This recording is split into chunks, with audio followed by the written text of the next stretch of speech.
नमस्कार दोस्तों। फिर हाजिर हूँ एक और दुनिया और दुनियादारी का किस्सा लेकर।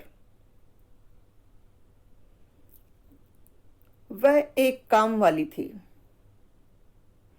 और हम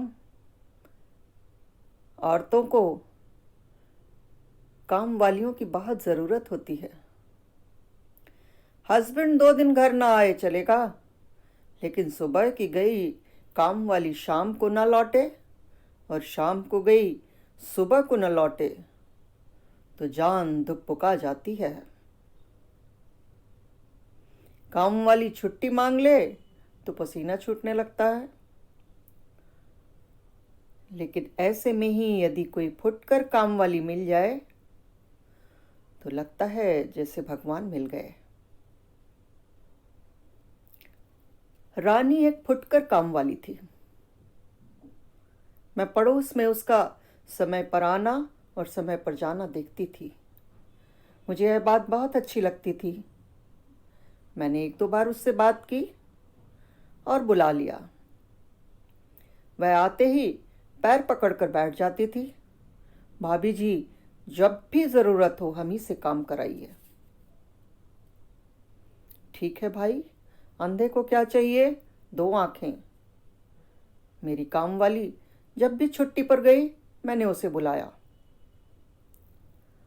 लेकिन भगवान कब किसको कहाँ क्या बुद्धि दे देता है या किस में क्या विलक्षणता दे देता है, ये पता नहीं चलता।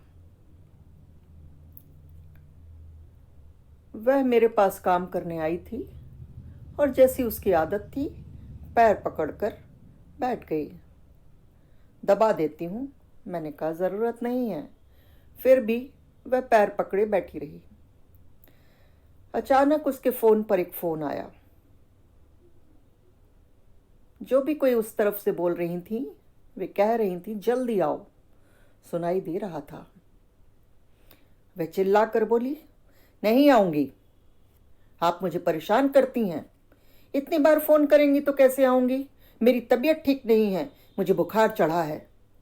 आप समझती नहीं हैं, हम काम वाली हैं तो क्या एकदम जुटे रहें। जब फ़ोन कट गया तो मैंने उससे पूछा, किससे बोल रही है इतनी बदतमीजी से। वह बोली, अरे मेरे महीने में काम करने वाली मालकिन है, यदि मैं छुट्टी नहीं करूंगी तो कमाऊंगी कैसे। बताइए ना भाभी जी, हर समय पीछे लगी रहती हैं, जब देखो तब फ़ोन कर दिया, जब देखो तब फ़ोन कर दिया, चैन ही नहीं लेने देती हैं। मेरे कान खड़े हुए। ये निरंतर जहाँ काम मिलता है, लगातार महीने में जहाँ काम करती है वहाँ से छुट्टी लेती है और तब फुट कर कमाई करती है। अच्छी व्यवस्था है। मगर चुप रही, उससे कुछ नहीं कहा। पहले वह झाड़ू पोछा और बर्तन करने का 100 रुपया प्रतिदिन लेती थी। इस बार मैंने उसे कहा कि मेरी काम वाली 10 दिन के लिए छुट्टी पर गई है, आ जाओ तुम 10 दिन काम कर दो।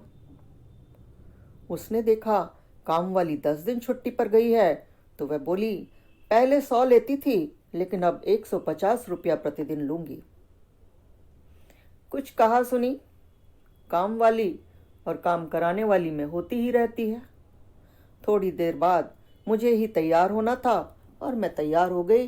150 रुपया प्रतिदिन, झाड़ू पोछा और बर्तन। ठीक है। उसने मुझे धमकाया भी, देखिए कराना हो तो कराइए, नहीं कराना हो तो मुझे टाइम नहीं है, मैं तो 150 रुपया ही लूंगी। मैं फिर चकित थी, यह तो ब्लैकमेल करना भी बढ़िया से जानती है। लेकिन मजबूरी मेरी थी, काम मुझे कराना ही था, चाहे जिससे कराऊं। उसके साथ बढ़िया बात यह थी कि वह समय पर आती और जाती थी। एक और नियम था, कोई उधार न रखती थी। उस दिन का पैसा उसी दिन दीजिए। जब वह पैसा ले लेती उसके बाद उसकी प्यार भरी बातें चालू होती। भाभी जी, आप बहुत अच्छी हो। अच्छा, ठीक है, सुनती रहती। आप बहुत अच्छा देन लेन करती हो। ठीक है। अब पैसा लेने के बाद उसने दूसरा पासा फेंका। भाभी जी, जब भी मालिश कराना हो मुझे से कराइएगा। मैं 100 रुपया में करती हूँ, पूरा 1 घंटा, न कम न ज़्यादा। मैंने कहा मैं मालिश कराती नहीं, लेकिन कभी ज़रूरत होगी तो ज़रूर बताऊंगी। और उसके भाग्य से और मेरे दुर्भाग्य से मेरे पैर में मोच आ गई। तो मैंने उसे कहा, दर्द की क्रीम या तेल लगा दो, क्या लोगी यह भी बता दो। उसने फिर ब्लैकमेल किया, मैं तो लूँगी 100 रुपया ही एक दिन में, आप चाहे 5 मिनट कराएं या 1 घंटा। ठीक, तकलीफ मेरी थी, मैंने कुछ समझौता किया और रोज़ की जगह आतरे दिन उसको बुलाने लगी। काम चल रहा था। मेरी काम वाली 10 दिन की छुट्टी पर जाती ही रहती थी। धीरे से कोरोना काल ने दस्तक दे दी। सब नौकरों को बुलाना बंद कर दिया। पैर बराबर तकलीफ दे रहा था, इसलिए मदद की ज़रूरत मुझे थी। उसे बुला लिया। सोचा बर्तन धुलवा लूँगी, झाड़ू पोछा नहीं करवाऊँगी। मास्क पहनकर बर्तन धोएगी और मैं उस समय चौके में नहीं जाऊँगी, तो दूरी भी बनी रहेगी। थोड़े समय बाद जाकर चौके का आगे का काम देख लूँगी। वह बोली, आप चाहे जो कराएं, झाड़ू पोछा कराएं या बर्तन कराएं या दोनों कराएं, मैं तो 150 ही लूँगी। आप झाड़ू पोछा ना कराएं, आपका मन। मैं फिर चकित। इसकी व्यावसायिक बुद्धि तो बड़ी तेज है। अब बारी आ रही थी मेरी उसकी आपसी समझदारी की। 10 दिन पूरे होने के पहले उसने कहना शुरू किया, आपका घर बहुत गंदा रहता है, आपके बर्तन साफ नहीं रहते हैं, मुझे गर्म पानी करके साफ करने पड़ते हैं, बहुत मेहनत लगती है। आपको पता है गर्मी के दिनों में पसीना छूटता है और जाड़े के दिनों में ठंडी लगती है, पानी ही पानी में काम करना पड़ता है। जब 3-4 दिन कहती रही तो मैंने कहा, कहाँ घर गंदा है, बर्तन मैं खुद धोती हूँ, तुम अपनी बकवास बंद करो। तो हंसी और मेरी ओर मुस्कुराते हुए देखकर बोली, भाभी जी, आप समझ गई ना कि मैं यह सब अपनी सैलरी बढ़वाने के लिए कह रही थी।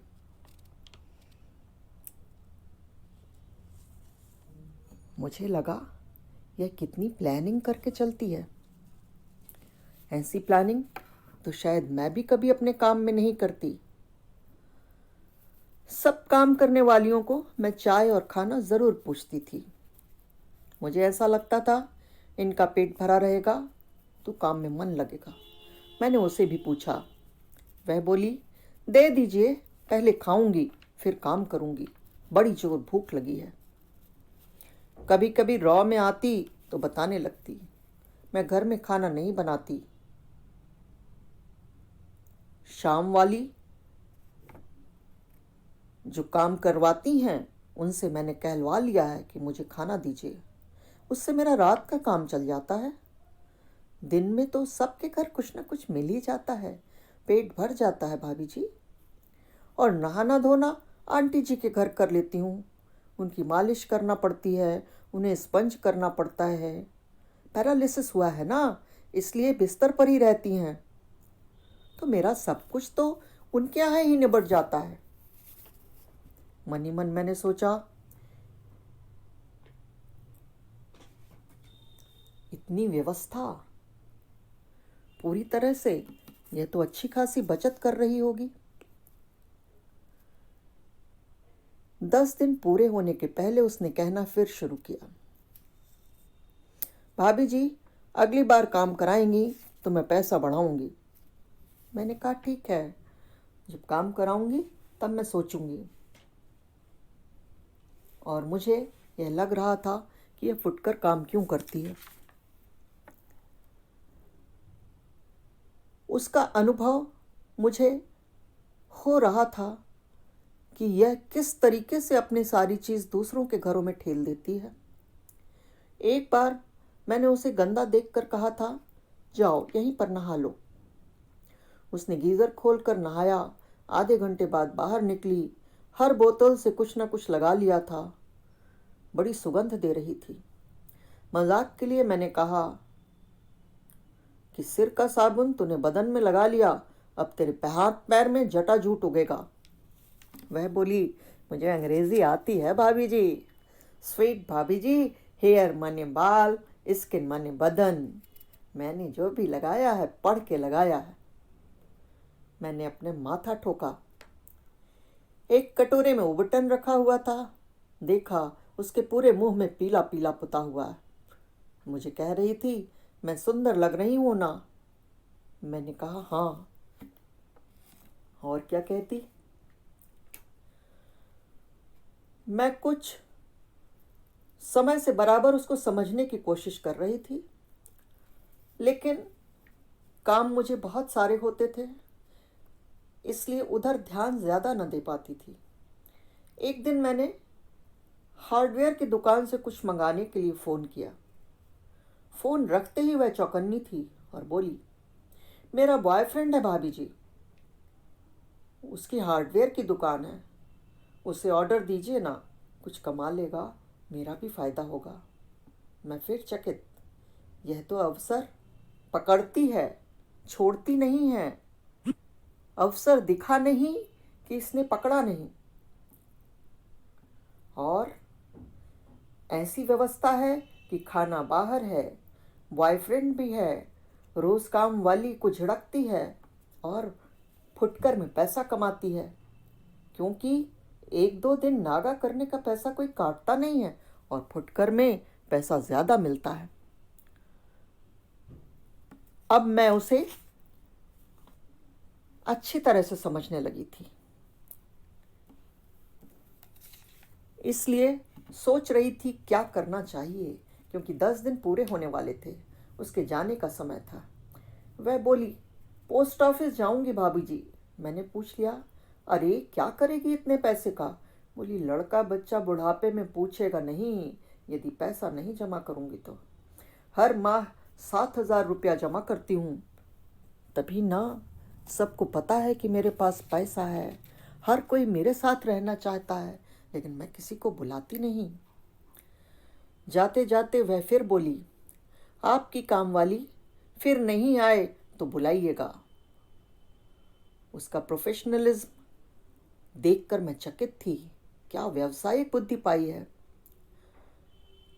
आगे वह कभी भी यह कहना नहीं भूलती थी कि मुझे टाइम नहीं है, पर आप मुझे अच्छी लगती हैं, इसलिए आपके लिए तो टाइम ही टाइम है। ये रोज़ काम करने वालियाँ जिनके यहाँ महीने का काम करती हूँ, वे परेशान कर देती हैं मुझे। अगले दिन वह फिर आई। मैं तय कर चुकी थी कि मैं काम अब खुद करूँगी। वह बोली, काम करूँ भाभी जी।